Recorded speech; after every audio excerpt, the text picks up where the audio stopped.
Calling to order the Monday, October 2nd, 2017 regular meeting of the 36th Council of the City of Berkeley. Ms. Boucher, would you please call the roll? Mayor Pro Tem Baker. Here. Councilmember Blanchard. Councilmember Gravlin. Here. Councilmember Kadekel. Here. Councilmember Stedman. Here. Councilmember Turbrack. And Mayor O'Dwyer. Here. Is there a motion to approve tonight's agenda, the first order of our business? Move to approve. Moved to approve by Councilmember Kadekel with support by Mayor Pro Tem Baker. Ms. Boucher, would you please call the roll on the agenda? Gravlin. Yes. Kadekel. Yes. Stedman. Yes. Baker. Yes. O'Dwyer. Yes. And now the invocation is Pastor Dunlap with it. He is with us. Please stand for the invocation. Let us pray. Good and loving God, most of us awoke this morning to news of what happened in Las Vegas. Another act of unspeakable violence, of terror. A new worst shooting in modern U.S. history, as if the previous haven't been enough. As long as we fail to see the divine spark you've placed in each of us and fail to recognize the image of God we've all been created in, no matter what our age or stage, gender, ethnicity, or nationality, we'll continue to see such acts of hate. Guide us, help us, increase our capacity to love one another even in the smallest things. As we discuss, debate, and decide tonight on all that is before us, may we do so with grace and love, respecting the dignity of those we disagree with. It's easy for us to feel woefully insufficient to bring about positive change in a world capable of such senseless violence. But empower us, God, to be agents of positive transformation in the ways that we can, the places we can, to all the people we can, as long as we ever can. Thank you for the opportunity to live, work, and play in this wonderful community of Berkeley. Let's use our voice to speak up for those who can't speak up for themselves, our blessings to be a blessing to others, and the breath you've placed in our lungs to find a way forward, a way of peace, grace, and love towards all. In Jesus' strong name, amen. Amen. Before we turn to the Pledge of Allegiance, I would ask that we observe a moment's silence out of respect for the people of Las Vegas.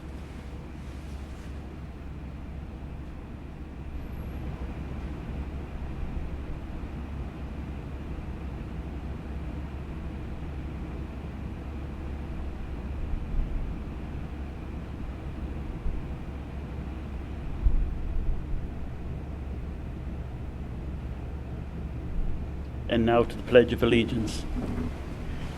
I pledge allegiance to the flag of the United States of America and to the republic for which it stands, one nation, under God, indivisible, with liberty and justice for all.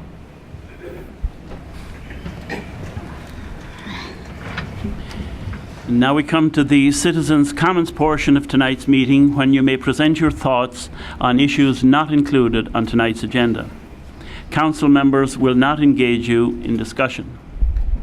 If your concern needs to be addressed by a member of city staff or a department of the city, please sign your name on the sheet provided at the clerk's desk. You may speak on a specific agenda item when it is being considered. When an individual has completed their comments, we ask that you refrain from either approval or disapproval, because that can be intimidating to some residents. When you come to the microphone, please state your name and city of residence.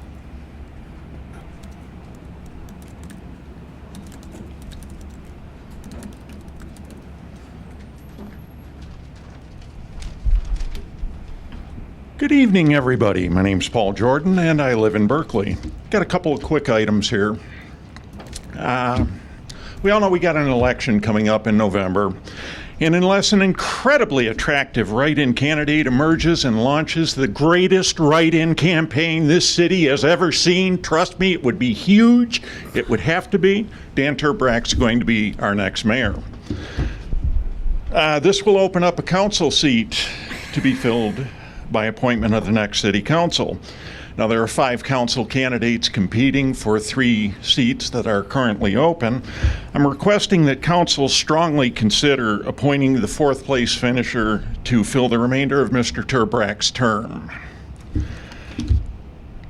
Item number 2, just in lieu of what happened in Vegas and the countless other incidents that have occurred, would it be possible for public safety to put on a presentation for the citizens of Berkley regarding active shooter training, fight or flight, anything that might be helpful with that? Thank you very much. Thank you, Paul.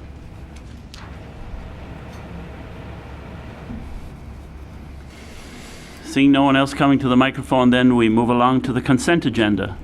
Ms. Boucher, would you please read the items on tonight's consent agenda?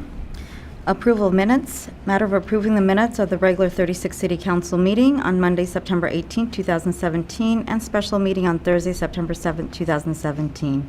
Resolution number R3417, matter of accepting donations from area businesses and organizations in support of the summer reading program to the Berkley Public Library. Is there a motion to approve the consent agenda? Motion to approve. Motion to approve by Councilmember Stedman. Support. Support by Mayor Pro Tem Baker. Ms. Boucher, would you please call the roll? Kadekel? Yes. Stedman? Yes. Baker? Yes. Gravlin? Yes. O'Dwyer? Yes. Now we move along to the regular agenda. Ms. Boucher, would you please read item number 1 on tonight's regular agenda? Recognitions, presentations, matter of any recognitions or presentations from the consent agenda. I have asked Councilmember Stedman to read Resolution 3417. This is a resolution of the Council of the City of Berkley, Michigan, accepting donations from area businesses and organizations in support of the summer reading program to the Berkley Public Library. Whereas the City of Berkley Public Library has received donations from area businesses and organizations for the summer reading program at the library, and whereas the Friends of the Berkley Public Library and Vibe Credit Union served as primary sponsors by donating funds for programs, prizes, and related expenses, and Amici's Pizza, Anticipate, Bagger Dave's, Berkley 7-Eleven, Clark's Ice Cream, Coco Ferrisfields, Cottage Inn Pizza, Cultured Cook, D&D Bicycles and Hockey, Doll Hospital and Toy Soldier Shop, Dynasty Flowers, Fit Body Boot Camp, House of Yoga, Hungry Howie's Pizza, Northern Auto Repairs, Our Greentopia, Pampered Chef, Diane Bruce, Papa's Pizza, Royal Oak Golf Center, Royal Popcorn Supply, Scylla Italian Dining, 24 Seconds Bar and Grill, Twice Around Antiques, Uncle Andy's Pizza, Vincetta Garage, and Westbourne Market served as prize sponsors by donating gift certificates or items. Now therefore, the City of Berkley resolves, Section 1, that the Council of the City of Berkley accept these generous donations, and Section 2, the donations provided were utilized to support the summer reading program of the Berkley Public Library, and Section 3, the Berkley Public Library and City Council are grateful to the Friends of the Berkley Public Library and Vibe Credit Union as primary sponsors and the 26 other businesses that help make the summer reading program possible. Introduced and passed at a regular City Council meeting on Monday, October 2nd, 2017. Phil O'Dwyer, Mayor. And this is like a wonderful, wonderful list of organizations and businesses that have contributed. We should all be proud of our businesses in Berkley. Thank you.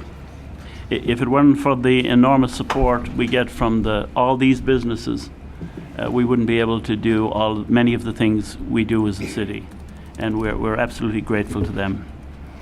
And now we move on to item number 2. Ms. Boucher, would you please read item number 2? Oath of office to the newly appointed Public Safety Director, Matthew B. Kane. Is there a motion to approve the administration of the oath of office to our new chief? Move to approve. Move to approve by Councilmember Kadekel. Support. Support by Mayor Pro Tem Baker. Mr. Baumgarten. Thank you, Mr. Mayor. In the midst of what has truly been a terrible day, we do have an amazing bright spot. We start a new era with our public safety departments by welcoming Mr. Matt Kane as our newest public safety director. Matt Kane comes to us after a very long career, 31 years in the city of Farmington Hills, where he rose to the rank of assistant chief of police, and now he's one of our own, returning after, I won't say how many years, Matt, but he's a Berkeley High grad, and so we're proud to welcome him to his back to his home area and put him in such an important place and continuing the success that was built by all of his predecessors. And I believe outgoing interim chief Bob North has a few words to say as well. Mr. Mayor and Council, and Mr. Baumgartner, it is my pleasure to say that after a very thorough process, Mr. Baumgartner has selected Matt Kane as the new Director of Public Safety. We are indeed fortunate to have one of Berkeley High Bears in our fold. We're very fortunate indeed. The transition is going very smoothly. We're working very well together. It's been my pleasure to welcome him here, and I introduce to you and welcome Matt Kane, the new Director of Public Safety in the city of Berkeley. Thank you.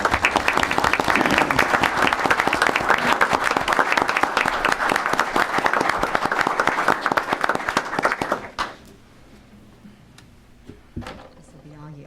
Okay. Okay.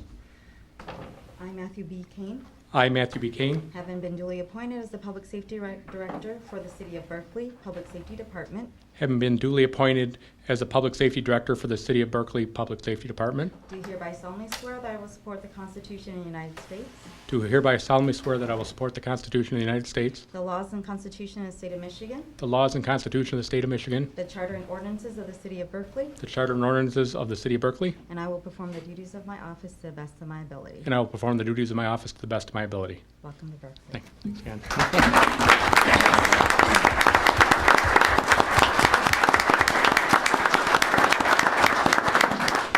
I'd just like to say thank you very much. I'm very glad to be back home. Been gone for quite a while, so I know I'm got to catch up quite a bit. But thank you to Mayor and Council, City Administration. I really appreciate this honor. I'd also like to thank the members of the Public Safety Department. I've been hanging around now for a couple weeks and was here for the open house, and I've met nothing but great individuals. It's a great department. I'm looking to continue that tradition. I'd like to take just hopefully not too long to introduce my family. I think 7 of my kids are here. 7 of my 10 kids are here. I'm missing 3, so that'll save us a little bit of time. My daughter Anna, my daughter Veronica, my mom Barbara, my wife Maria, my son Joseph, my son Matthew, my daughter Mary, my daughter Teresa, my son George, my dad Bruce, and I'd like to especially thank my former boss, Chief Chuck Nebus from Farmington Hills. He's been a great friend and a great mentor, and I owe a lot to what I am now because of him. And also Commander Jeff King in the corner there, who has also been a great friend for many years, and they're part of my development. That's why I'm here. Whether I worked for them or they worked for me, we all were a team, and I look forward to having the same type of atmosphere here in Berkeley. Also like to thank my friend from high school, Jeff Carpenter, Todd Tyler, fellow high school football teammate with Berkeley back a long time ago. And I'm just very, very, very happy to be here. Thank you, Chief. Thank you. You're very welcome.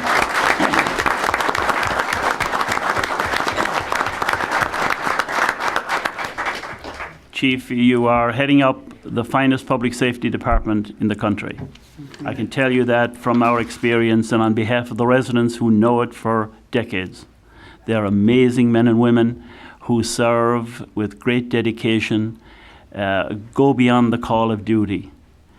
The amount that they contribute of their own time to the quality of life in our city is phenomenal. And so we're glad that you are leading them and proud of the men and women you lead. Thank you. Anything anybody else would like to say from the council here? Mayor Pro Tem. Just thank you. Welcome aboard. Thanks to your family and thanks to the great support. It's a great legacy here, and we're looking forward to working with you. Thank you. Wonderful. Councilor Kadek. Thank you, Mr. Mayor. Welcome, Chief. Maybe you, Mr. Tyler, could start playing for the Berkeley Bears again. I think they could use your help. Very good.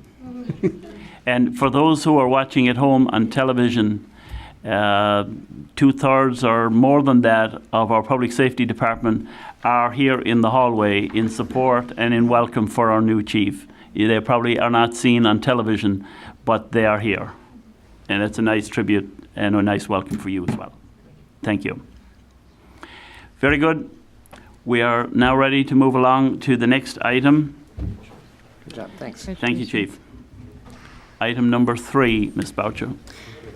Motion number M6717, matter of authorizing the Knights of Columbus, 2299 West 12 Mile Road, Berkley, Michigan, to conduct a Tootsie Roll Drive in the city of Berkeley on Friday, October 6th through Sunday, October 8th, from 9 a.m. to 6 p.m. Is there a motion to approve M6717? Motion approved. Motion to approve by Mayor Pro Tem Baker with support by Councilmember Cadecle. Mr. Baumgarten. Thank you, Mr. Mayor. I'm not sure if there's a member of the Knights of Columbus represented here in the audience tonight, but this is a near annual event. They've done it for quite a while now. It's got a great history. You'll see the Knights of Columbus represented, and they'll be in brightly colored vests at several intersections in the city. There'll be a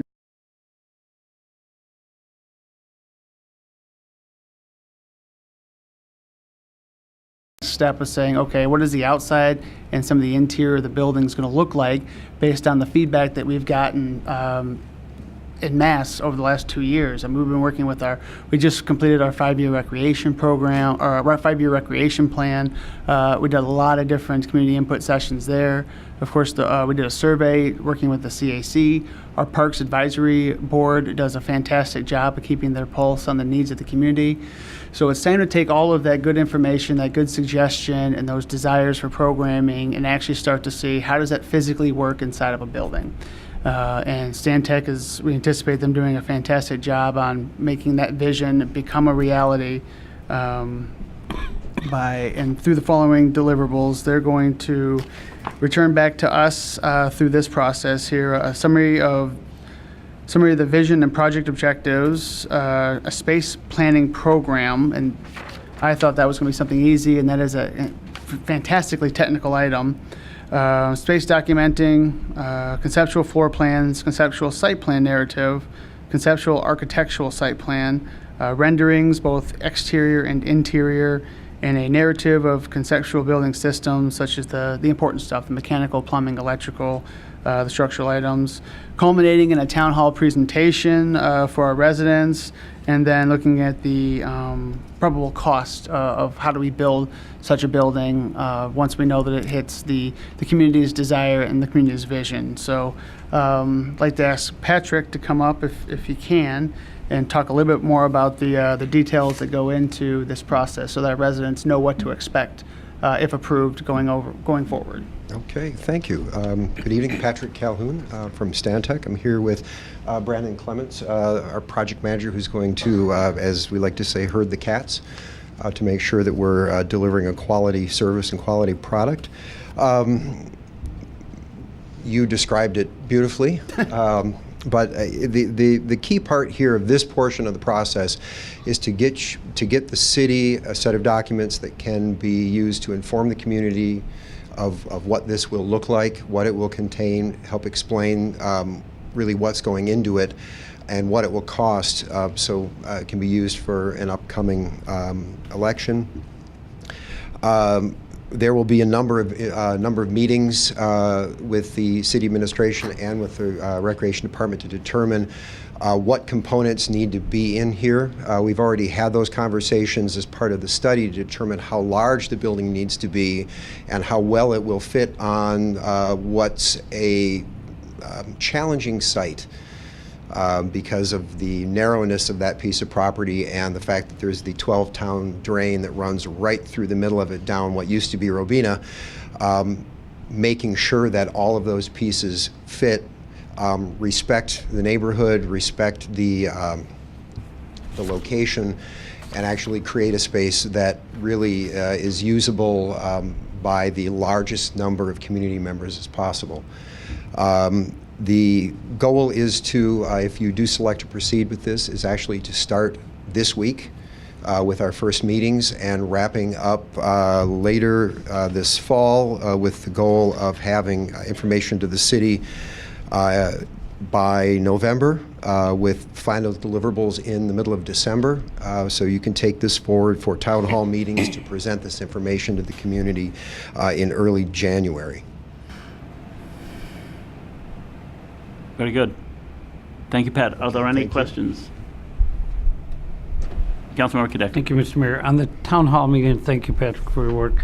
On the town hall meetings, are you going to do one like in the morning or afternoon and one in the evening so different people can make it, or?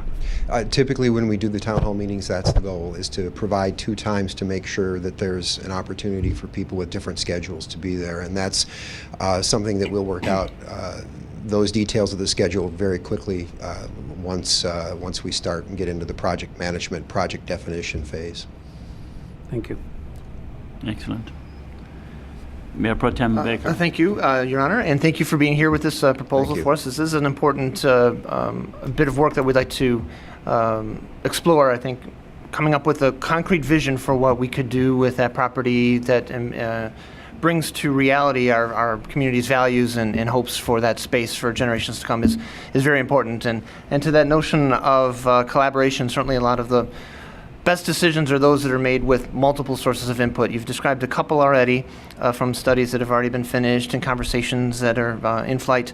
And as we move to the town halls later on, I'd just like to encourage you and the team to find additional ways to bring in input from our residents, from our neighbors, from the folks that will be involved with this if this were to go before the voters, so that when we get to the town hall, you already have some degree of folks that said, yeah, I've been a part of this, and then that kind of thing, so that it's not just like the big reveal in January or something, but rather it's the culmination of a series of interactions where the residents have continued to provide input, so that we as neighbors know that this is exactly the kind of thing that we want, or not, right? At least it gives us all an opportunity to have an informed decision coming into January. So that's my appreciation and my request is to keep this as collaborative as possible with as many as much of our city as possible. Okay. And we'll work with the city to make sure that we're engaging the right people at the right time to get that input. Our philosophy is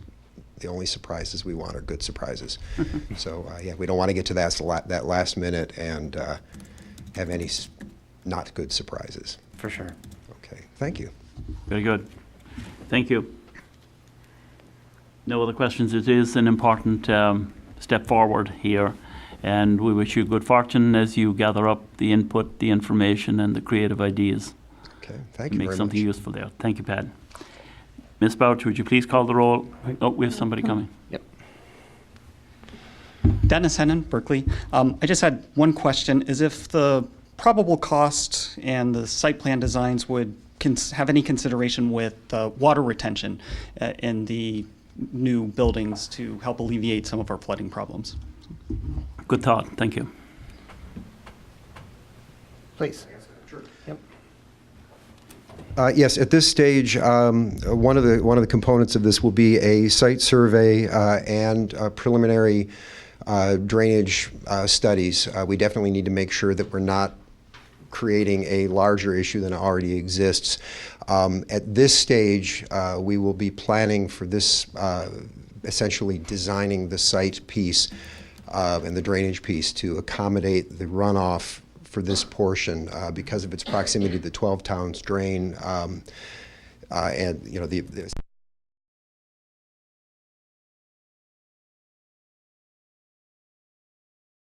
month are able to submit for reimbursement. So we do know this kind of work happens quickly. It doesn't linger too long. So sunsetting it and then moving on to the next phase of incentivizing these items, we think that's why we felt a sunset was appropriate. So with your approval, we can put this in place. We also want to know that it is, as many residents requested, retroactive to the 29th. Mm-hmm. So those that got onto this right away are able to also see a reimbursement for those items. Another reason why we think reimbursement is the best way to go. Good. So that's Thank you. Councilmember Tedek. Thank you, Mr. Mayor, and thank you, Mr. Baumgarten, for your quick follow-up on this. I just wanted to point out that the permit has to be by October 27th, but the work has to be done by June 30th, Correct, yes. 2018, inspected by our city, and then I appreciate that you approved. noting that, yes. So I just absolutely. wanted to point out, even though you pull the permit by October 27th, you still have until next June to have it completed. Correct. Thank you. Thank you. Thank you. Mayor Pro Tem Baker. Thank you, Your Honor. Thank you for bringing this to us. I do think that it's I do think it's really important that we do what we can to help alleviate some of the financial impact for folks that have had to go through this. And I'm also glad to hear that this is just the next step in many that we do have as a community. I know in the past we've spoken about different techniques or approaches that can be done at the household, at the city, and at the region. And this is focusing on the households, right, first and foremost. There are other pathways that we've talked about as well with rain barrels, and then maybe even some additional support for these backwater valve things. Can you, I know that's a little off, but in that general theme, can you just briefly hint at anything else to come? It would be my pleasure. As I talked about before, we did reach out to the Clinton Huron Watershed, or the Clinton River Watershed Council, in order to try to set up a time for them to bring in rain barrels. They're ready to go. They have the merchandise on hand. They do offer the rain barrels at, well, I would say, less than a market rate value. They are discounted. They're not free, but they are steeply discounted, and we're trying to get a date that works for the Watershed Council to come in and have those sales and conduct those sales. So excited to roll that date out in the near future. And then I'm glad to have a partner in the Watershed Council who is, again, already set up and already doing this kind of work. They have a great amount of information on the value that these rain barrels provide. As we talked about in some previous meetings, 55 gallons in and of itself may not seem like much, but the more that adopt the use of this, the more water gets deterred away from our system, and we're all better for it. So want to make every opportunity available for our residents to adopt these water-saving measures. And then Great. likewise, we're developing, like say, a special assessment program, or looking at a special assessment program in order to really take a lot of the financial burden of footing drain disconnections or backwater valve installations off the resident, really spread those costs out, if not discount them through economies of scale. So I think we're, again, this is one of the biggest things our staff has been working on, and again, excited to have some good information for this council and for our residents soon.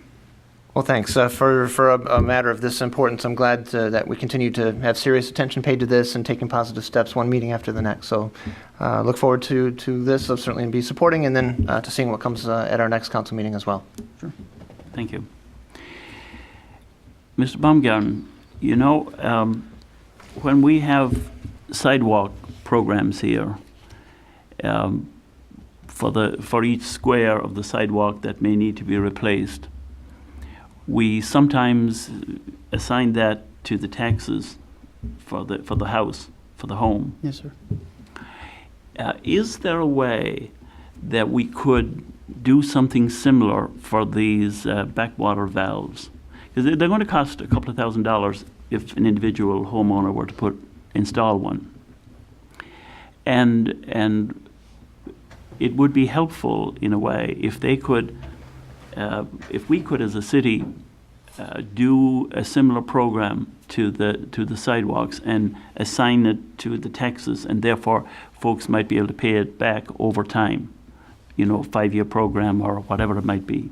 We can absolutely do that, and that it becomes in essence a 0% loan paid over several years. So it would be a great deal for our residents. We can absolutely, I think, proceed in that direction. And the cost as well might come down. If an individual person hired a contractor, it might be, let's say, $2,000. Mm-hmm. But if we had 1,000 residents, then the price might change. Well, you'd expect it would change. I would expect and say, therefore the economies of scale to work in favor. benefit the residents. It would be good if you would look into that and see how that might work in this situation. Will do. Yes, sir. Okay. Anything else on this matter? Very good. Well then, if there is no more to be said, Ms. Boucher, would you please call the roll on R3517? Kadeco? Yes. Stedman? Yes. Baker? Yes. Ravlin? Yes. O'Dwyer? Yes. Now, Ms. Boucher, would you please read item number 7? Motion number M7017, matter of authorizing Hubble, Roth & Clark, HRC, to prepare a combined sewer capacity study at a total cost not to exceed $70,500. Is there a motion to approve M7017? Motion to approve. Motion to approve by Councilmember Stedman, Support. support by Councilmember Gravelin. Mr. Baumgarten. Thank you, Mr. Mayor. This item moves us from the individual household level to the Berkley system-wide level. We have come across the need, as we've discussed and also in previous meetings, to look at our system as a whole. Now, the way that Berkley was built out, it was done so basically decade by decade. So it was done so over the course of several different standards, being, the standard of the day. And now that we've got our system essentially built out, we need to look at what in total our capacity looks like. I've had a lot of people ask, how on earth can a city not know that? And it's because of the way that we developed out. As we've talked to, we have representatives from our engineering firm here. Again, if you have a 1940 standard, a 1960 standard, and a 1990 standard, they're all going to tell you a little bit different, and how they play into one another is really the question that we face now. Not only the pipes in the ground, but also looking at what our capacity for our street detention is. We've had a lot of conversation about manhole covers and when to restrict and when not, and to what extent. This study would help us in analyzing what our system can handle, given all factors, start to finish. And most importantly, I think, is once you have that information, you don't just stop at so what. You go into then, all right, what do we do to increase that capacity above these standards? How can we make our level of service better? And that's hopefully what this plan. Well, it is what this plan will yield, and it's hopefully something that we can act upon over the course of the next several decades. And I'm trying to be as realistic with that projection as possible, because these types of projects do happen over the course of not months and single years, but probably more closer to years and then leading into decades. So this is probably yielding what could be a 10, 15, 20-year work plan for us, just like same approach we take for our roads and for our water improvements. So we're doing the same thing for our combined sewer system. So Roland Alex, our city engineer, is with us, and I didn't hear him say, be quiet, Matt. So hopefully I haven't said anything improper. But if you can give some more of the technical details, I would be appreciative. Sure, Matt. Thank you. You did do a great job of explaining in general what the study will study and what the results will be. I could just take a few moments to more describe the process that we're going to go through. Assuming that the study is approved today, it'll be completed in the following steps. First, we would look at expanding your existing restricted cover program to define various streets that we feel adding those covers to in the immediate future, in a matter of months, would help utilize the streets for more detention, and then reduce the flow of water into the system during large events. So that would be the first step. The second step would be to review the existing GIS system, which is a Geographic Information System. This was developed during the SUB program that recently was completed. That was that 90-10 match with the state that set the health of your sewer system. It didn't define capacities, but it defined the health and what the how well the current condition of the pipes, and so it went through a rating system. So we would identify holes in that information system, and then we would go and do field work to fill in those holes. The field work would be obtaining various catch basin elevations to help with the impending study that would come after that. It would garner some information about depths of sewers that we need to define slopes of pipes. The next step would be to utilize a industry standard rational method, which is, I have Jim Surhai here, who is an expert on that, but it's a method that defines different impervious areas that relate to each catch basin or manhole. So it takes your large system and starts to break it into smaller and smaller parts, and that's what helps define the capacity of a certain pipe within your system.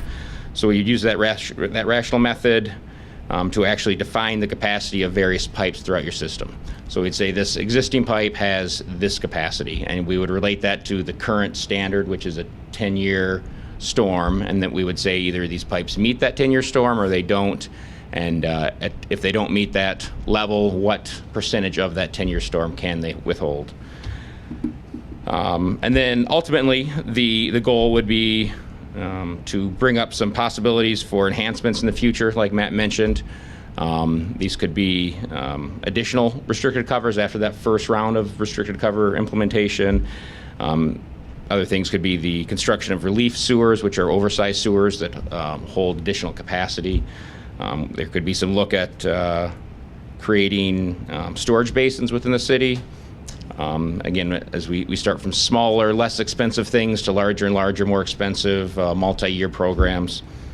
And then ultimately we would be presenting our findings to the City Council and to the city. The current schedule for that would be, the study would be completed in February of 2018 with a likely March presentation to the city. So again, if I could kind of summarize what I attempted to present here, was the main goal of this study is to define the existing capacity of your system and then present the city with options to enhance that system going forward over months, years, and unfortunately decades because of the cost and the size of this program. So Jim and I are happy to help answer some additional questions you guys may have, so thank you for your time. I want to note too that we'll be working with the Water Resource Commissioner's office to also try to get flow model or data for the pipes that they have within our community as well. So we're talking Berkley system, but ultimately all of our water leads into the Water Resource Commissioner's piping. So we would be remiss if we did not also work with them to get their data to know how the two interact with one another. So this yields that information. That's part of this analysis as well. Thank you, Matt. Yeah, that's a good point. Mayor Pro Tem Baker. Thank you, Your Honor. Thank you for being here and for preparing this proposal for us. And that anticipated one of my first questions around the degree to which our system interacts with the systems around us, right? Before we talked about solutions at the household level, at the city level, and at the regional level. And we talked about household a minute ago, and now we're at the city and dipping into the regional a little bit. So my first question is, in terms of the potential recommendations and options, to what extent will this be exploring the option of going from a combined system to separating them, recognizing that we in turn connect back to the county at some point? Could you share your thoughts on to what extent that's in there, and then why or why not it's feasible for us? It's definitely an option. It's not a great option, if I can be blunt, because of that single source. You have one outlet, which is the Water Resource Commissioner, the county drain system. So you can separate all of your streets. You can have combined sewer, or you can have sanitary sewer flows and storm sewer flows, and they all will ultimately end into the county system. And that county system ultimately has a capacity that restricts those flows. So you have 57 miles of sanitary sewers. Think about separating that. That's an awful large endeavor, many, many years. And then you'll fix all of your own problems within your city, but you're ultimately going to have a regional or a county restriction that is they can only accept so much water. So we can definitely discuss that further, maybe give a little more thought to that, why we shy away from that as a legitimate option at this point. Sure. Thank you. When I think to any kind of professional set of recommendations, I also like to know what we shouldn't do and why, Sure. just as well as here are the things that we should do. I think that's really helpful to cover that spectrum there. Right. Second quick question on the restricted covers. To what extent, so this is just more of, I guess, more request or forward-looking, not that you have a specific answer right now, but I'd like to see a visual of exactly where our different installation of the traditional manhole covers and the restricted covers, like a before and then a proposal, and we mentioned some short-term opportunities. The reason I'm just wanting to see, I'm a visual thinker, and being able to look at something helps me understand, like if we put too many restrictors in one spot, then we could cause an issue where we have an over backup in yards and all that stuff, and so it's a delicate balance for sure. And water is a tricky thing. There are, and there are certain streets that really kind of eliminate themselves from the restricted cover discussion. You think of a 12 mile where you have many businesses up and down the road. if you held water within that roadway, it spills over the back of curbs. That's going into those businesses' front doors often. So there are certain roads that that's just not a good option for that. But Sure. those are definitely discussions, and the visuals are great. We have a current map that we had developed during the SAW program that does identify all restricted covers within the city. So we've got a great baseline that was developed over the last 3 years, and that's something that we can expand upon and show areas where we think enhancements will help. Great. And this, I think I have one more question after this next one. This might be in terms of communicating with our neighbors and residents. If it is deemed to be a good idea to put some additional restrictor plates in certain parts of town, find some kind of a way to communicate with the residents ahead of time to let them know that here's what we're thinking, and keep an eye out and help us stay informed as to And here are things that you might expect to see with restricted covers. Your Yeah. street never flooded before, and now we're adding these, so your street will be flooding, and it'll flood to 4 inches or something like that. But that would be good information, Right, not thank just you. to do it without outreach. Right, let them know ahead of time and give them a little fact sheet or some kind of way to help people be informed. Because, when a significant rain event occurs, sometimes we don't necessarily stay as intellectual as we could be, and tend to, and then my last initial question anyway, until you guys prompt additional thought, is simply the timing of this takes us into the colder winter months and stuff. Is part of your schedule accommodate any weather conditions or things, or is this a pretty tight schedule? Most of the field work is completed. The majority of our field work will be done in late October or early November. And then the rest of that work is analysis, very geeky engineer work that's in a spreadsheet that is lots of area calculations. It's a very, very robust spreadsheet that Jim has developed over the years. If I could circle back to the restricted covers, I do want to, I'd be remiss to say that these are not the answer. It is a partial answer, but don't expect because there's additional restricted cover programs that's going to fix all the problems in the city. I wish it could be that simple, but it's not, unfortunately. Right. Just as we're going to continue to do the sewer relining program, that's been one of our great initiatives. Almost 30% already been done thus far. So that's it for now. Thanks. Okay. Councilmember Gravel.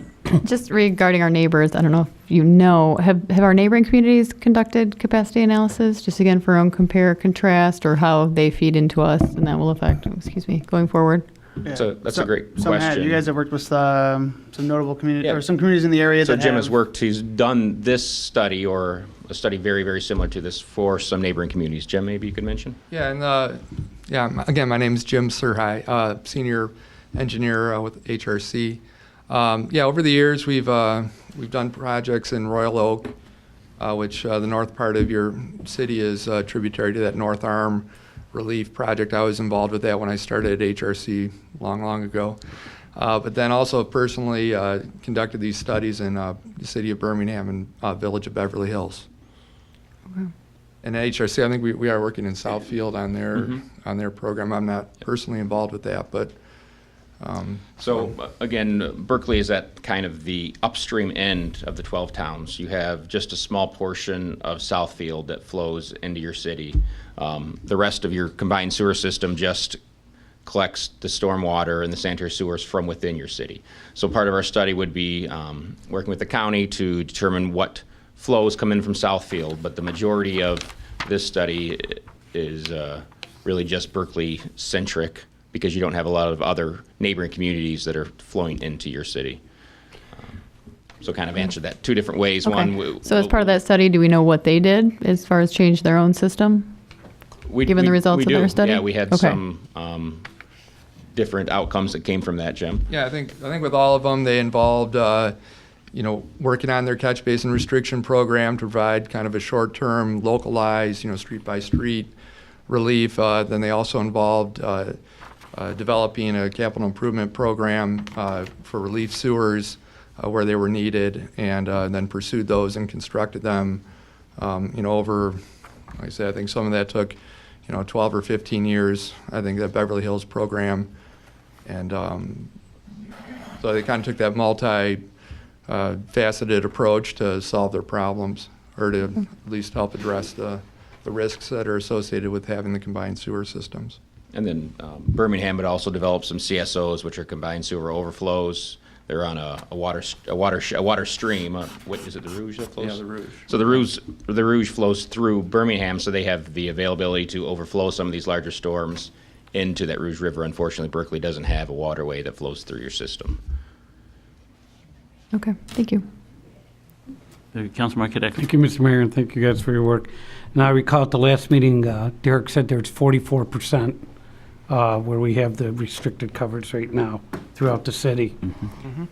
Of the other 56%, I mean, are they in certain areas where there aren't any, do you know, as of now? Or Yeah, that's a good question, and it would be very difficult to describe. There are certainly some streets that don't have it, that don't have any restricted covers.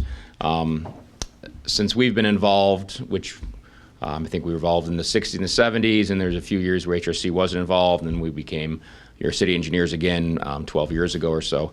There's never been an official program that we've been involved in that has talked about where these restricted covers should go and when they should be put in.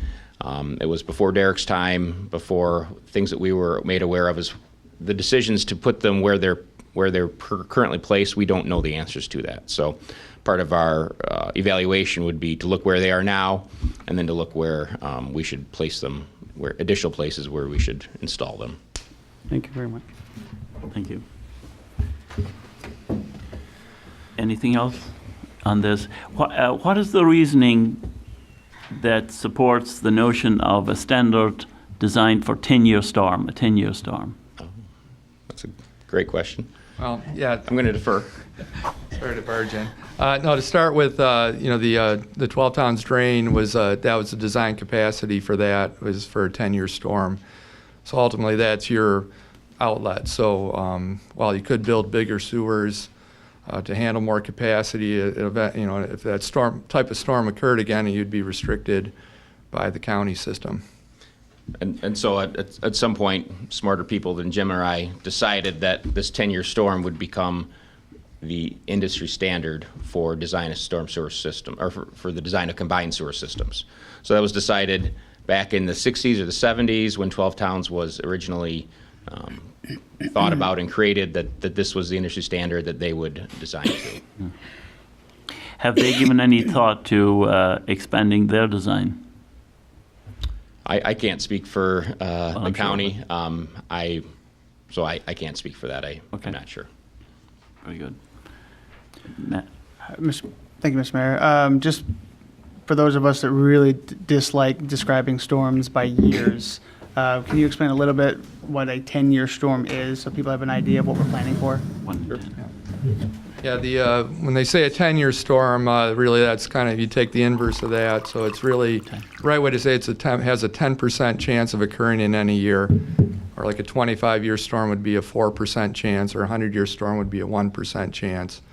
So I think at some point the industry, instead of talking about probability, said let's flip that number over and associate it with years, which causes us problems now because these storm events could happen at any time. It's just looking at the statistics of the rain in the area, probably since the 1920s or 30s when they have rain data, and that's how they analyze these probabilities and create the charts that we use for our designs. And just also to extrapolate a little bit more on that, what we experienced at the end of August, we feel, and the county feels, that was an over 100-year storm. So when we start talking about a 10-year storm, that's not what we saw that caused the flooding in your system in August. It was a storm that was much larger than that. So I don't want people to assume we're talking about 10-year and that's what we experienced in August. It was, by all accounts, much larger than that. Just lamenting, I wish we had different language for that too. They have the Richter scale to describe the magnitude of an earthquake, and they have the category thing for hurricanes and stuff. It certainly is, it sets different kinds of expectations than to say this is a 10-year storm or a 100-year storm, because if we were playing probabilities, and we should take that and put it into the Michigan lottery system or something instead, and then we could get our new community center that way. Yeah. Yeah, but it's likely that some of the assumptions that have been made may no longer be valid. We're learning that from Texas. We're learning that from Florida. We're learning that from Puerto Rico. that some of the engineering assumptions of the period of the last 50 years may be overtaken by climatic changes that are beginning to occur, not just here in America, but worldwide. So that too is a factor in the equation. I see somebody back there wanting to ask a question of the engineers. I had a similar concern with the 10-year event question, and although our outflow the county can only support a 10-year event, if perhaps we look at and extrapolate to what happens in a 25-year event, a 100-year event, and if there is things we can do internally in the city to hold that extra capacity before it goes into the county, if that's something that can be taken care of. As far as upstream inputs, I don't think we just have Southfield. I have heard anecdotes, I've not personally witnessed this, but that some water flows from Royal Oak across Webster, and then in a heavy event, it will flow up out of their sewers and then over Webster and then down into ours near the Beaumont area. So anecdotal, but something I've heard, so that might be something to consider. And then the question I had was, over time, how easy is it to keep the model updated? One of the inputs is the impervious structures on the surface, and as those change over time, that will change what inputs are going into the system. So we can, we're not updating this probably every month, but maybe every 5 years, every 10 years to make sure that we're staying on top of things. And as things change on the surface, we're making sure that we're covering things underground as well. Thank you. Yep, all great points, and I didn't mean to glaze over the fact that there's not other smaller areas that do contribute to your system, but when we talk about 12 towns drain, that is the Southfield portion. But there's certainly local roads, local streets where there is probably a little bit of give and take from the neighboring streets, neighboring communities. And then the idea of updating the model, not to say that we wouldn't love to do this work for every year, but yeah, I think at some point we'd say every 5 years or every 10 years that it should be updated. And it's all computer modeling now, which is great. So it is fairly, once the model is developed, it's fairly easy to run every couple years with new SIMCOG data or when new information is available. Very good. Anything else on this? I just had one last question. When and who determines when standards may need to be revisited? I wish I had some additional information, but what defines a certain year storm event has changed over the years, and there are various researchers, various technical papers that are developed over years, decades, that define what constitutes a 10-year storm. So I'm going to get the technical paper names and years wrong, but at some point it was a 1.8, like in the 60s, it was am I speaking generally right? Yeah, 1.8 inches. And then there was a technical paper in the 70s that, it's really more like a 1.5 inch event is a 10-year. And then there was another update to that in 2007 or 10 that made it a 1.9. So it's such a complicated area to really put your thumb on that. So there's varying, contradicting design information that's out there for us to use, but what we default to is the county system. And Jim, maybe you could add a little bit. Yeah, I was just going to say that I think what's happened over the years was when sewer systems were designed. When you look at the size sewer, you need to say designed for a 25-year capacity that has such a sharp increase in price that in the past they decided this. Hey, look, it's a 10% chance of occurring. Let's design for that to provide capacity, and then take other measures, like say making the sewers, make sure they're deep enough so that they do surcharge during more intense storms, that you're not resulting in basement flooding. Or in the case in Berkley and a lot of other communities, that's why the catch basin restrictions help out to, when that sharp, or that very intense short duration storm comes through, to hold that flow back, store it in the streets, and let it slowly release to the sewer, which gives you some additional protection beyond that design capacity. Very good. Thank you. Well, we wish you well with this study. We'll be eagerly awaiting the results and the ideas that will be suggested by the findings. hopefully we can make some headway here. Mayor Pro Tem. Thank you. Yeah, that sparked the thought. So this isn't just like see in the spring or something like that, right? You'll be in regular contact with Derek and with Matt and with others to provide updates along the way, to ask additional questions, gather additional data, and provide us with how progress and additional questions and insights along the way, right? Certainly. So our scope of services is we had an initial pre-proposal meeting with a lot of city staff. The next step would be a meeting with Derek and staff to identify these restricted cover additions.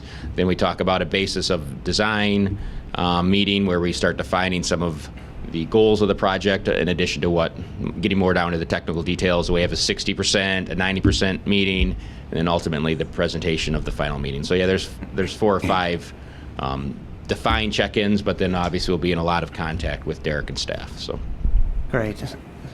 Thank you. I was just going to say, that sounds really good. And as we get this additional details, not to change the scope of this project, but Matt, perhaps something that staff could consider is doing that overlay of where the new builds and construction. So the last data I saw was less than 4% of our structures have been changed over the last 10 years, 12 years? I was close to 15. But yes. 15 years, less than 4%. But that still is interesting to do the correlation, to kind of look and overlay between that and all the things. So even though it's a small number, like we said, every 55 gallons helps, right? So whatever we can do.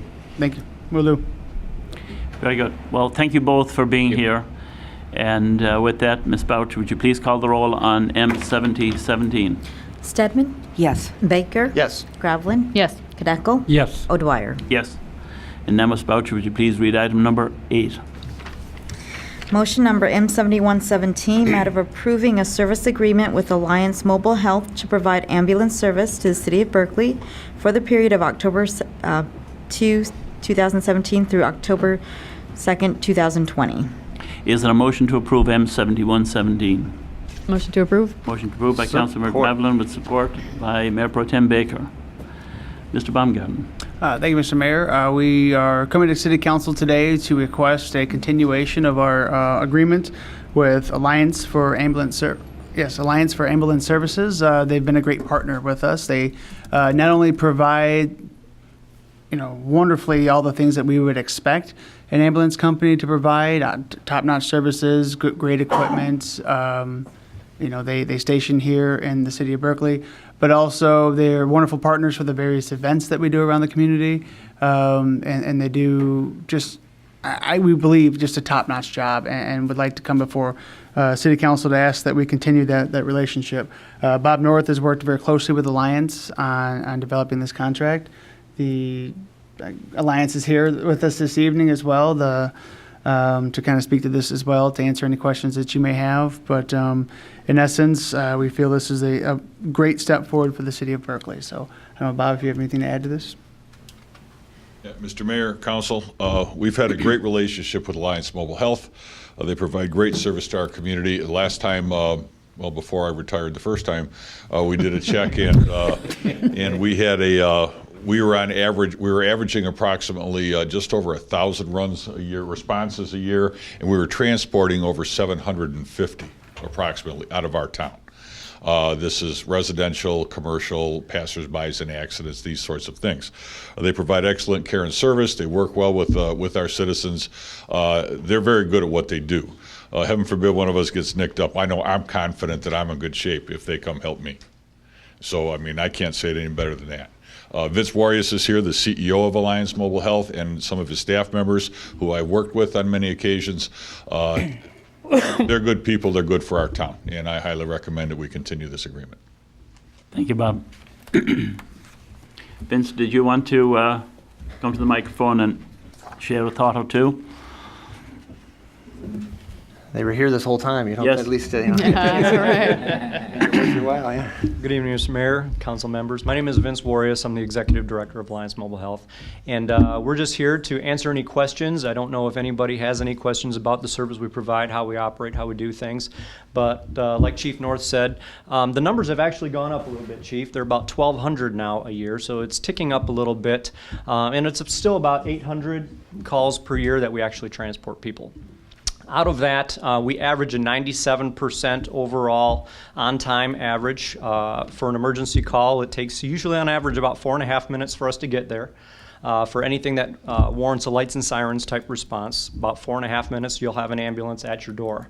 If it's a non-emergency request, our average response time for that is right around 7.5 minutes. So we have a lot of ambulances in the area. We provide a pretty good service. We're very proactive with our education. We keep up to date with all changing times medically, procedurally. We're very in touch with the county changes, the things that are going on across the nation for medical advancements. We're very proactive with studies. We do various things on the forefront of emergency medicine. So with that, if anybody has any specific questions, I'd be happy to answer anything that you might have. Mayor Pro Tem Baker. Thank you, and thanks to you and your team for being here.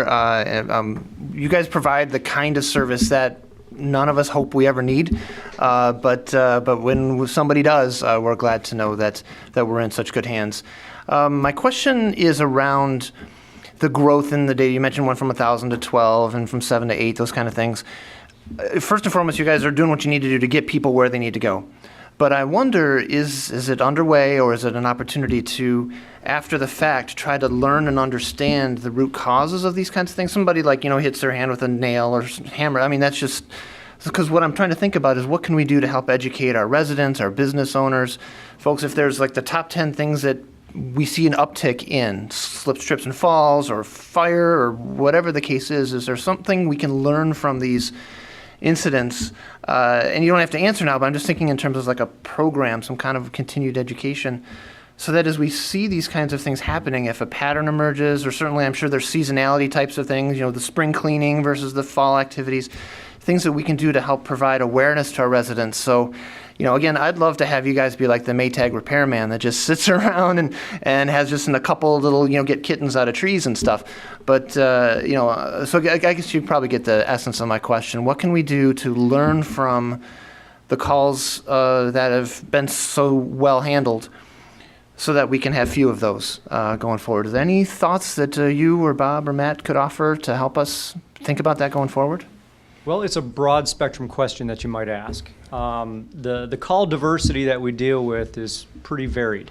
Obviously, as population density increases, you're going to get more people bumping into each other. So car accidents, for example, will go up. You're going to get more slips and falls. You're going to have more traumas. You're going to have more medicals. All call volume will go up in correlation with population density. So as population density goes up, that number's actually going to go up. In addition, as the society grows and expands, you're going to get more traffic going back and forth. So that's going to create additional numbers in that area as well. As far as the call types go, we have seen somewhat of a decline in the health of society overall. A lot of that's got to do with diet, lifestyle, stress levels. There's so many different components, and I don't know that this venue here is an educational one, but so many contributing factors, it's really hard to put your thumb on anything in particular or pinpoint anything here for our purposes tonight. But there are many things.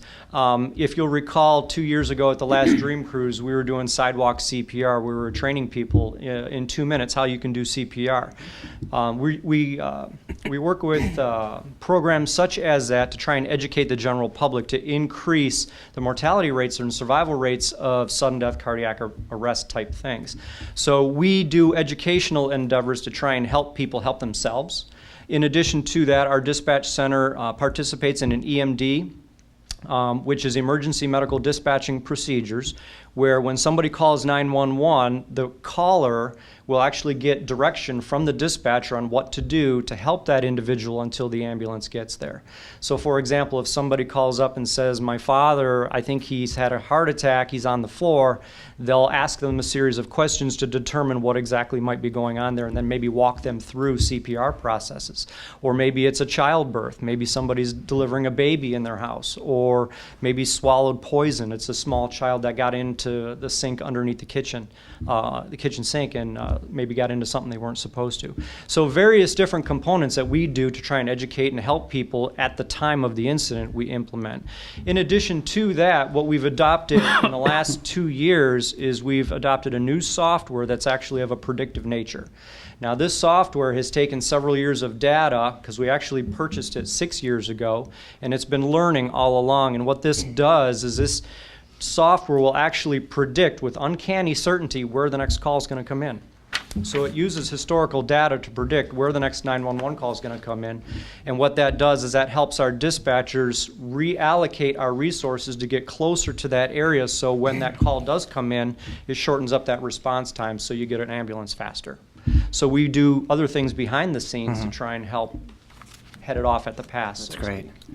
Thank you. That exceeded my expectations for my question tonight. I was just more hoping to have that kind of conversation. I see our library director's here, and he and his staff do tremendous work in hosting educational forums where additional information like that could be very well received and put to good use.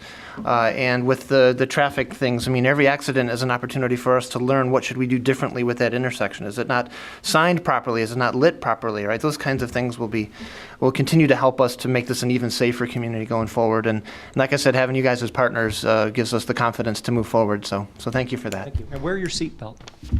Oh, And yeah. If anybody, just a little trivia tidbit before I go. Please. If any of you drive with your visor halfway down, don't get into that practice. Either the visor should be all the way up or all the way forward. Reason being is that if you do get into an accident and it's halfway forward to you, it's going to act like a knife and it'll scalp you. So I've seen that numbers of times out there. So when you're in a higher speed accident, it'll basically scalp you and take the skin right off the top of your head. So just for safety purposes, make sure it's either all the way up or all the way down. Interesting. Wow. Thank you.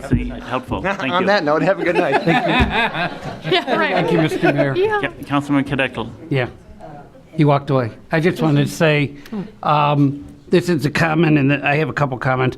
One, unfortunately, I was a guest of yours, not in the city of Berkeley, about 5 months ago, and you guys have the courteous drivers and ambulance people. They were really good. But I want to point out something, the compensation and fee schedules, just for the people, for our neighbors to know, in consideration of the services to be performed by the ambulance service under this agreement, the city shall pay the ambulance service for the term of this agreement the sum of $1 annually in consideration for the ambulance service contract. The ambulance service shall be paid for the services provided by patients, their insurance companies, and health care plans. So in other words, the city is only paying $1 for this contract. The rest is up to whoever has to use their services.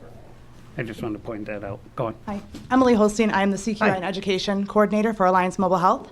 I do all of our continuous quality improvement and education. I just wanted to add a few things in regards to Mayor Pro Temp's Baker's question. We do have several initiatives as part of our standard operating procedure. For example, if we do a lift assist, where someone is not injured and they simply need help getting off the floor, as part of our standard operating procedure, the crew is directed to find out how that person fell. What happened? What did they trip over? Help them adjust those things, move those things. We're also involved in community education initiatives involving Boy Scout troops. We go to several churches. We go to schools and make sure that all of their staff are CPR trained and are familiar with the AED that is on site there. We also participate in Pulse Point, which gives us a directory of where all of the public access AEDs are so that our dispatch center can direct people to those and help walk them through the process of using them. That's fantastic. Thank you again. Excellent. Thank you. I see Josephine coming to the microphone. I just wanted to say that they also offer medical alerts. So, and it's good for the people at home to know that in case they were to need one. And when I needed one, I went down and asked Bob North, and he recommended Alliance, and they were just wonderful. So it's not something that you really want, but if you really need it, I recommend that you get Alliance. Nice. Thank you. Thank you, Josephine. Well, on that very favorable recommendation, the experience of all our residents has been wonderful with Alliance. We are truly thankful to have you in our city, and we rely on you to keep us all safe and well as long as you can. With that, Ms. Boucher, would you please call the roll on M7117? Baker? Yes. Gravlin? Yes. Cadeckel? Yes. Stedman? Yes. O'Dwyer? Yes. And now, Ms. Boucher, would you please read number 9? Motion number M7217, matter of approving the purchase of an emergency standby generator, including installation from Professional Thermal Systems Incorporated, in the amount of $63,875.63 for the Public Safety Building. Funds to be expended from account number 101-310-982-000. Is there a motion to approve M7217? Move to approve. Move to approve by Councilmember Cadeckel. Support. Support by Councilmember Gravelin. Mr. Baumgarten. Thank you, Mr. Mayor. This item comes to you, this is something we planned for actually in the previous budget year, but as we went through the process of building out the specs and going through the bid process, it actually took a little bit longer than we anticipated, but we wanted to make sure we got this thing right, because this is the standby generator that services our public service building. So in the event of an outage in the city of Berkeley, not that ever happens. I roll. Sorry, Steve. We still have our ability. We still have the ability to function out of that building, which is, obviously a very vital function for our community. So we currently have a 45-watt generator on site. We went through a process of auditing our electrical use and what we'd like to see hooked up to that generator. One of the big things we found was that currently the elevator is not hooked up to that. And obviously we use that the public safety building for more than just emergency operations. We often have events and other items up there in the second floor public safety conference center. So we did want to make sure that we had the elevator hooked up to that. After going through the building, studying its use, the recommendation is that we actually go with an 80 kilowatt generator. And so we went through the bidding process for that. We anticipated to cost, unfortunately, only about $50,000. But after coming back and going through our normal closed bid system, we did find that it came back at $63,873.75. So approval of this will require a budget amendment at a later date of $13,873. We do everything we can to accurately predict these costs ahead of time, but truly you never know until you go out to bid and figure out what the market, where the market's at on these projects. But there's a great write-up written by Lieutenant Crum in your packet, sort of detailing the need and the scope of these things, but trying to hit the high points here. Larger, more practical, services more portions of our functions, and but did come in larger than we anticipated. So we do ask that City Council approves that so we can have this installed. I don't know, Bob, if you had any items to add on that. Yeah, Mr. Mayor, Council, I might add that the generator that we are replacing was the original install when the building was put in 1988. So it is well past its prime. It's difficult to get parts, and although it is functional, we have no idea how long it will literally last. So it's time to move on and get something new, larger. It's a natural gas-fed one, so we should hopefully have an uninterrupted supply of fuel for it. It's the thing we need to do at this time to keep public safety operating in the event of a power failure. Very good. Thank you. Are there any questions for Bob? Mayor Pro Tem Baker. Thank you. If there are any additional detailed questions, Lieutenant Crum is here, and he did all the work on it. So great. Mike will be happy to field whatever you have. Cool. Well, thanks to either both of you or to Matt. Just curious from a timing perspective, if we were to move forward, this is, as you mentioned, this isn't something that you can just go get from local Home Depot or down the Durst or something like that. So what's the schedule, and do we anticipate a time when we would be generator free for a little bit from cutting over to one or the other, or can you do it? Can you describe a little bit of the installation process? Great questions. Yes. So if this gets approved tonight, then we will place our order. Actually, the winning bid, the contractor will place the order. It does take between 12 and 14 weeks for manufacture of the generator. That puts us right around December 25th, so I'm sure it won't happen that week. And then a lot of the prep work can be done prior to the generator actually being dropped off. So we'll have a lot of that work completed, and it looks like it'll be about a week from the time the generator arrives to the time we're up and running on the new generator. In that time, yes, we'll have to change over from old to new, and there could be even just doing the electrical work could cause an interruption in power in the building. But with the new PSAP center we have and what was approved last year, it's now a cloud-based, as we talked about, and we've discussed with our partners in the area that our dispatchers can actually go to another city they can sign in that city, and because it's cloud-based, they can dispatch as if they were sitting inside of our building for that short period of time. So our residents will not see an interruption. The only people that will see any interruption will just be the dispatcher, who will be at another facility. Other than that, it should hopefully go very smooth, and we'll have the elevator hooked up, and we'll have our new generator will be compliant with the new standards for the PSAP center.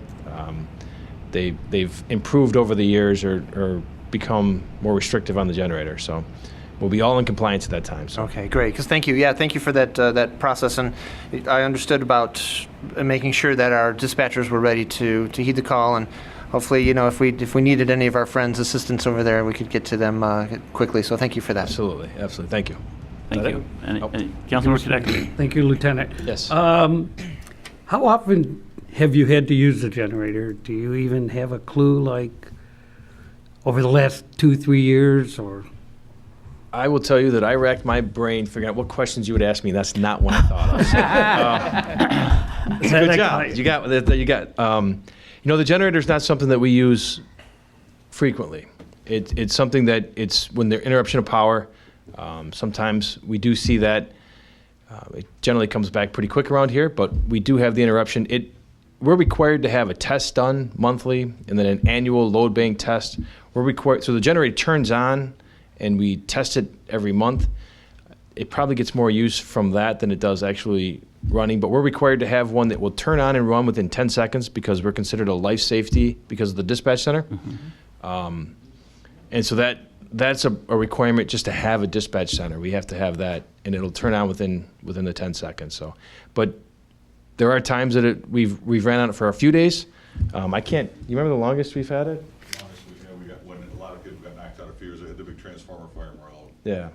Right. So we a few days there, but we are required that the longest we can be without is 10 seconds, and we actually have battery backup for those 10 seconds. So there is really no time that we'll be without that dispatch center.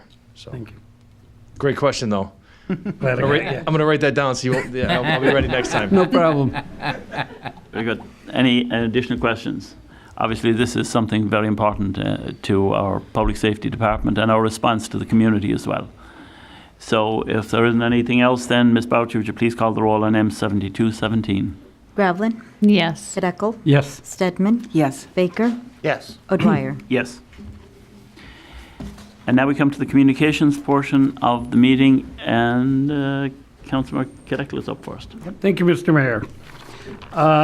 Last week, I was able to attend the Touch a Truck.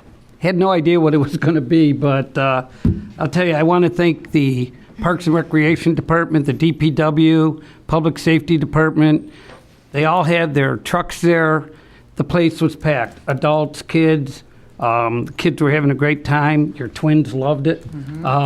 Getting in and out of the trucks. And it was really a great event, and I hope we can continue something like that. Last week, I had also attended the DDA's Design Guideline Public Input Session at the Berkley Collaborative Center, Berkley High School Collaborative Center. It was really good. It was well attended. We had like 6 or 7 tables, would you say? Something about that, filled with people, and we were all coming up with our different ideas and designs, and it was great. I'm just curious to see what each table came up with, if it's going to be similar to the rest of the tables that were there. And I want to thank Vivian Carmody and the entire DDA for that event. Again, I want to welcome Chief Matt Kane to Berkley and back to Berkley, and I look forward to many years of service from him. As you can see, I'm wearing pink. You'll see me wearing pink a lot this month. It's Breast Cancer Awareness Month, and too often I've had to deal with this horrible disease, and so I just want to make people aware that the entire month of October is Breast Cancer Awareness Month. And we talked about it earlier, but my prayers and thoughts are with everybody that is involved in the Las Vegas tragedy, and we hope for the well-being of those that have survived. Thank you, Mr. Mayor. Thank you. Councilmember Gravelin.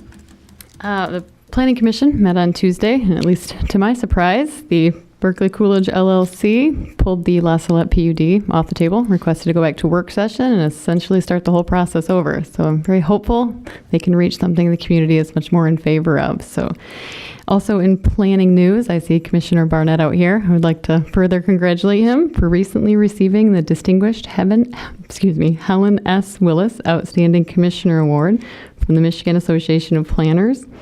You've been on the Commissioner for 20 years, am I correct? So thank you so much for your service to Berkley. I also would like to welcome Chief Kane home. And we have high expectations as we've come to expect our public safety to be the best around. And we were reminded again today just how important that is, as seen by the tragedy in Las Vegas, the immediate presence of first responders, their bravery, their selflessness, and preparedness can bring hope in the midst of horror.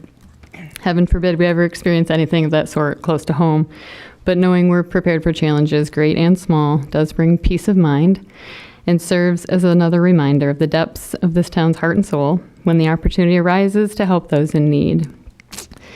Need seems to be everywhere right now, from Las Vegas to those still recovering from recent hurricanes, so please consider giving as you can, as the need is still tremendous. It's a scary moment in time, but it helps us to remember that everyone is dealing with something. Some are big and obvious, but most are invisible. And we are at our best when we look for ways to help others carry their load rather than add to it. You are all really good at sharing burdens and building up hope. And hope defeats hardship every time. As I've recently been on the receiving end of your kindness, your compassion, and your encouragement, I'd be remiss if I didn't say thank you. It's meant more than you know. Thank you, Colleen.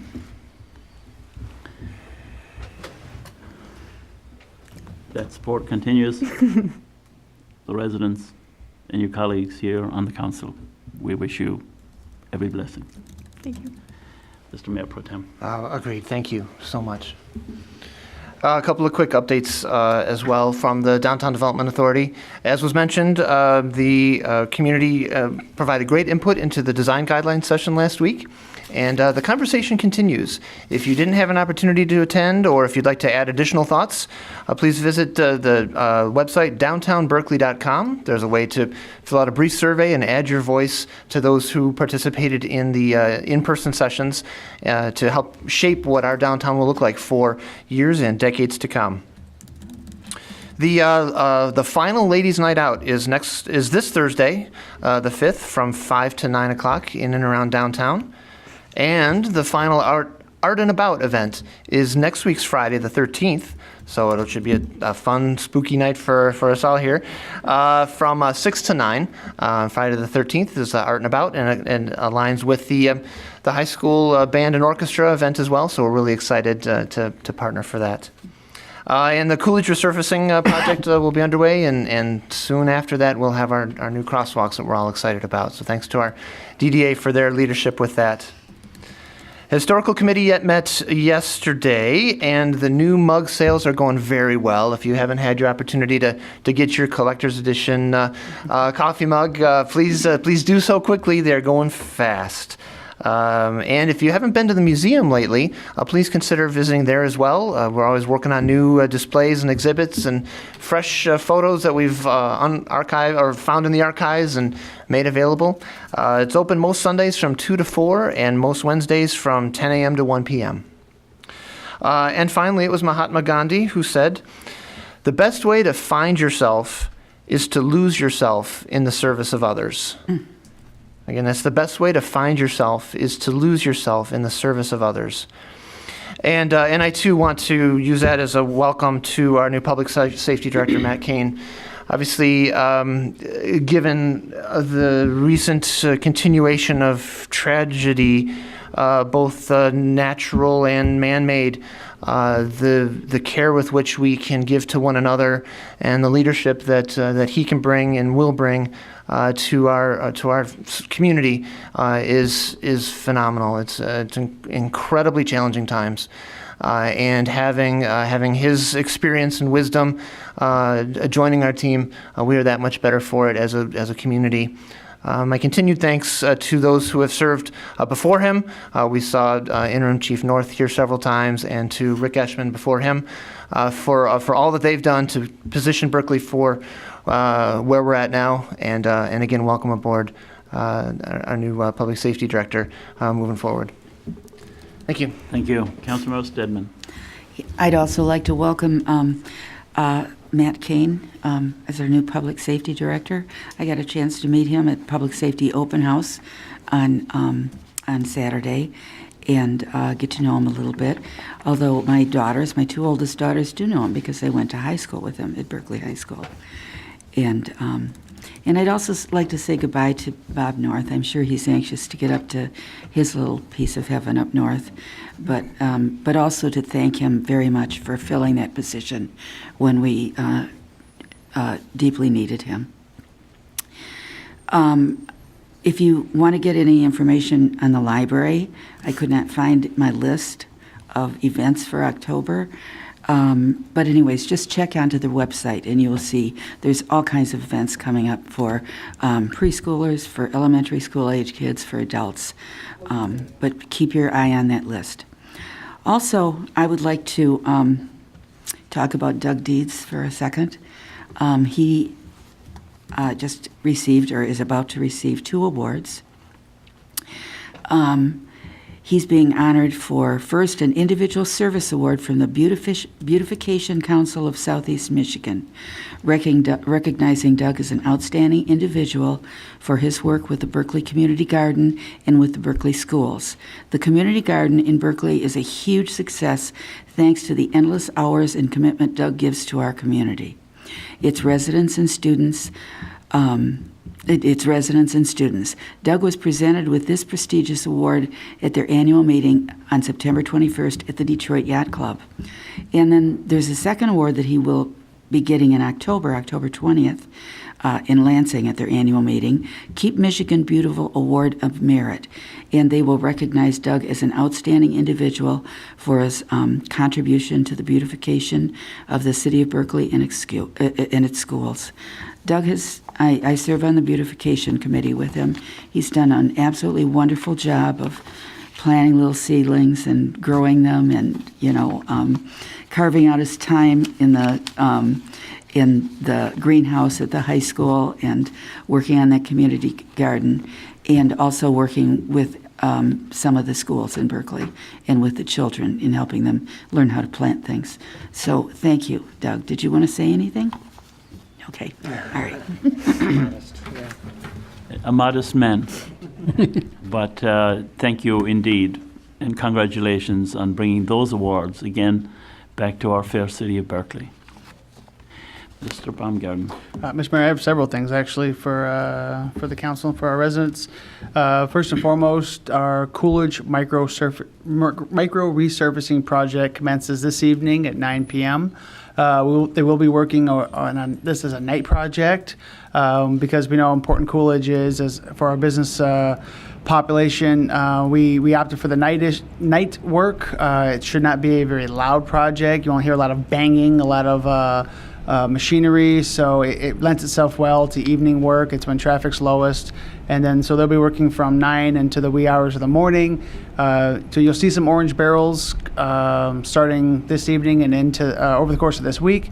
But this is actually going to be a very quick process. The type of surfacing that they're putting down cures very, very quickly, and they're able to do several lane miles each evening. So we're looking forward to, a week from now having essentially a brand new Coolidge, and then restriping there to follow. So excited to report that.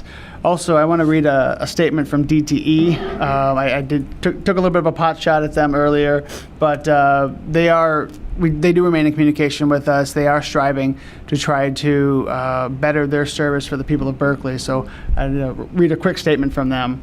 At about 8:30 p.m. on September 26, 2017, a power outage occurred in the area approximately bounded by Webster Road, Robina Avenue, 12 Mile Road, and Prairie Avenue. The outage happened when trees interfered with our overhead primary line on Royal Street between Morrison and Edwards.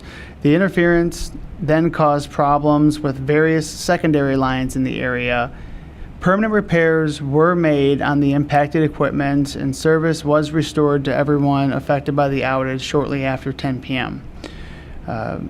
As we mentioned in our previous statement, we at DTE provided to the city on September 7th, 2017. Our engineers are continuing to evaluate our circuit and other opportunities for improvement in this area of Berkley.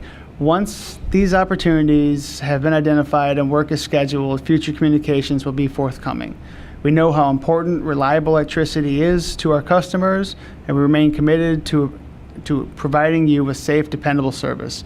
We humbly request your continued patience as we work to improve our service and power quality in Berkley. We apologize for the inconvenience and thank you for your patience and understanding as we work to provide you with more reliable energy and peace of mind. So again, like I said, they're very aware of this issue. Steve, through his professional hat, has done a great job of helping forward all the residents' complaints and concerns that we get through their internal system. I've been working with our person, Mr. Mike Palchesco, who services the various government agencies in the area, to make sure he's aware of every bit of this. So again, they're great partners, and we ask that they, follow through on their commitments, and we look forward to seeing some upgrades in the city of Berkley, because I know it affects all of us, and to say it's a major pain is a bit of an understatement, but I lack a better way of summarizing it at this time. So it is absolutely a major pain. So that's an update on DTE. I wouldn't, building on Councilmember Gravlin's thoughts, I do want to really congratulate Commissioner Barnett. His award, the Helen S. Willis Outstanding Commissioner Award, is not a citywide, not a region-wide, but a statewide accolade, and recognizing him for 20 years of fantastic service to the planning profession. And he's got this beautiful piece of memorabilia with him now that was presented to him at the MAP's annual conference. Again, Berkley is well known throughout the state as being a wonderful community, and it is the work of the Planning Commission and the volunteers such as yourself that got us to this point now. So we thank you, and the state as a whole, through their planning profession, thanks you as well for everything that you do. Yeah, they sure did. I have to admit that. This has been a very humble experience for me. I was up in Mackinac Island last week to receive this award from the Michigan chapter of the American Planning Association. And I'm very proud of being able to have served the city, but I have to thank many people. I have to thank several mayors, Mayor Durst, Mayor Frazier, Mayor Mooney, Mayor Steffen, and Mayor Dwyer for keeping me on this board for the number of years, and the approval of all the various council members who have served on the city council all these years that I've been sitting there since 1994. And I have to thank all of the planning commissioners who have served on the planning commission and still serve on the planning commission. It is a great, great honor, and I'm still, recovering from this a little bit. But I said something when I accepted this award, and it came from, as I'm going to use some of Mr. Baker's words for a moment. Walter Cronkite interviewed Dwight Eisenhower after he left the White House and was on the farm at Gettysburg. And Cronkite asked him, he says, well, what do you want to be remembered for? And he says, I've got this farm. And he says, I'd like to leave this to know that when I leave this farm, it's in a little better condition than I found it. And I think that's a good philosophy for me to take away from the Planning Commission when I do leave it, that I'd like to see my city's planning in a little better shape now after I leave it. Thank you.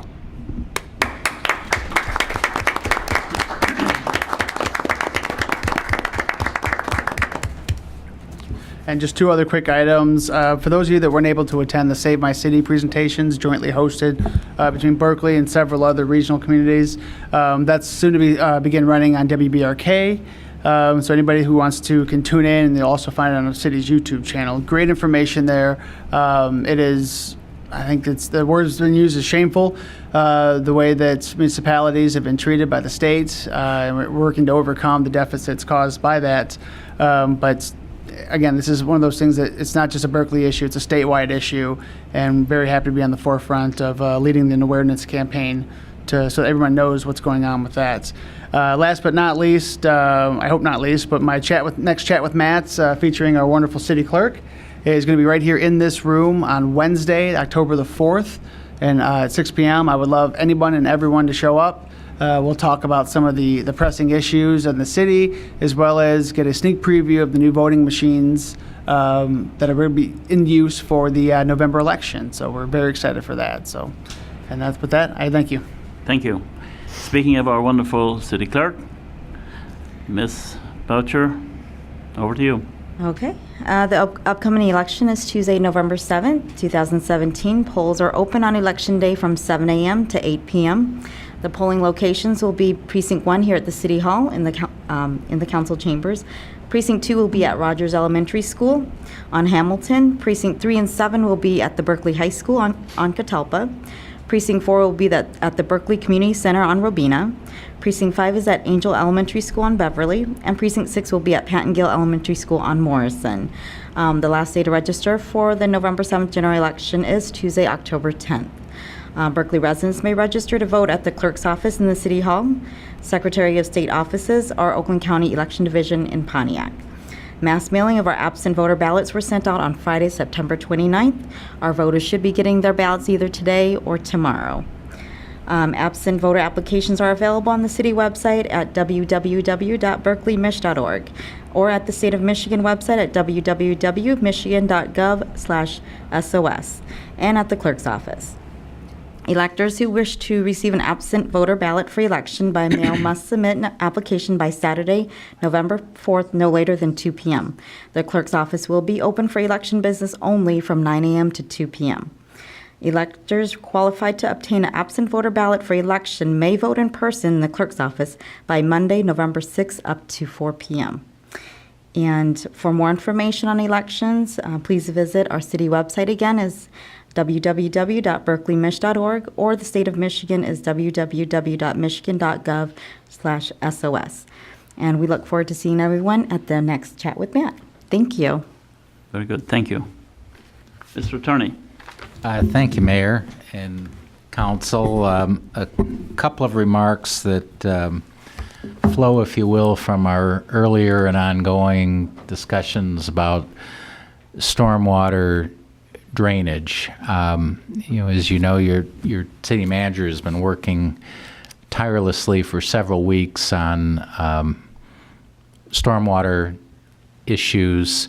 That's included periodic conversations and consultations with me about the many aspects of it. Mayor, as you recognized in your newsletter, it is multifaceted and a multi-level discussion involving regional issues and solutions, things that the city can do, and even things at the homeowner level. And one of those things we got into a little bit this evening, which was the Matt, what's the official not the back valve? Check valve. Backwater valve. I wanted to say it correctly, and then I couldn't remember.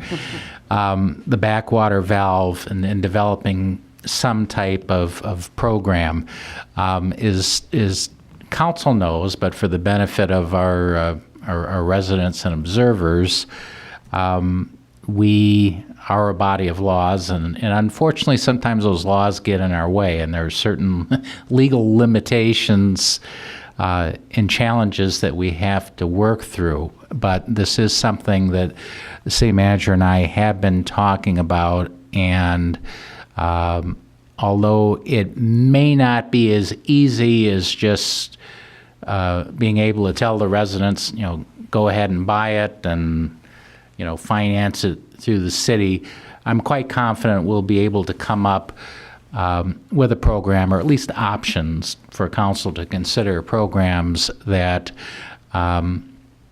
that will benefit the residents by helping them with the cost. Hopefully, even being able to use the buying power, bargaining power of the city to hold that cost down, and then to help them with the financing of it. And we'll figure out a way. I'm confident we'll be able to figure out a way to bring it back to council to look at, and that will comply with the legal limitations and challenges that we face. Also related to drainage, I can't remember whether I commented on this at the last council meeting or not, but there is some proposed legislation that's being considered right now. May still have a ways to go, but once again, there is an effort to try to push through some type of stormwater utility authorizing legislation. I believe there are multiple sponsors, including our own Senator Nolenberg, who has some involvement with that. And if a stormwater utility is at last authorized and adopted by our state legislature, it would provide yet another means for the city to be able to do things and to raise the necessary funds to improve drainage. I mean, I think we're finally getting some recognition that for all the reasons you mentioned earlier, Mayor, with climatic change and everything else, it's not just a once-in-a-while problem or a very localized problem, but really can hit anywhere in the state and certainly anywhere in the world, as we've seen far too much of lately with natural weather events. So I'm a little bit cautious, just like I am with the Lions' chances of making the playoffs. I'm a little bit cautious not to get too excited too early, because we've seen the stormwater utility get proposed before and then go nowhere fast. But it does seem to have a little more support going forward so far, and maybe the timing is finally right, that our legislature will provide us with yet another very important tool, as well as the ability to gain the funding to really do some effective things from design, solution, and long-term problems to drainage, because it's not going away. As we know, it's only getting worse, and we're doing the best we can with the tools we want. It'll be great if the state legislature maybe throws a few more tools into our toolbox. So I'll keep you posted on that. And then just one last comment. We talked a little bit last time about distracted driving. Again, I think I mentioned there is some state legislation right now that's working its way through the system, through the state legislature, that will at least partially address that if it gains traction. I don't have anything new to report on that yet, but we know that's a topic of concern at this council, and certainly Councilman Kadekel has taken a strong interest in that, and will continue to keep you informed. That's all I have tonight. Very good. Thank you. And thank you all for covering the broad, shall we say, waterfront with regard to major matters that we have to deal with in life. We have the practical matters of the sewers and the floods and the rain and the weather. We have the ambulance folks from Alliance to be available to take care of our health needs and get us quickly to hospitals. We have a new chief to lead our public safety department. And the individual struggles that people have to deal with. We want to continue to provide the support and encouragement for all of them, so that as a community, we understand that we thrive together. This is not an individual success kind of game. It's thriving together. You see happening in Las Vegas. The whole community is coming round to try and heal after that most awful of tragedies. And every community has to do that. And we do it in our own little quiet way, step by step, by advancing our community, having people in positions of leadership in our city that people that are caring and compassionate and visionary. And we're thankful to have so many, from top of administration down to the bottom, through all our employees. So I'm enormously thankful for all of them, and wish good success to all the efforts, Matt, that you're leading here with regard to the floods and the servicing of our people in this city. Congratulations to Dave Barnett and to Doug Deeds and to all who are continuously showing exemplary leadership in our community and keeping Berkley in a primary spot in the state. It's not an accident that Berkley is known so prominently and with such admiration. It's people like Dave Barnett, Doug Deeds, and others who have accomplished that, and we are grateful for all your effort and your time and your passion. And with that, is there a motion to adjourn? Move to adjourn. Move to adjourn by Councilman Cadecle. Support. Support by Mayor Pro Tem Baker. Ms. Boucher, would you please call the roll? Cadecle? Yes. Stedman? Yes. Baker? Yes. Gravlin? Yes. O'Dwyer? Yes. The October 2nd meeting is adjourned.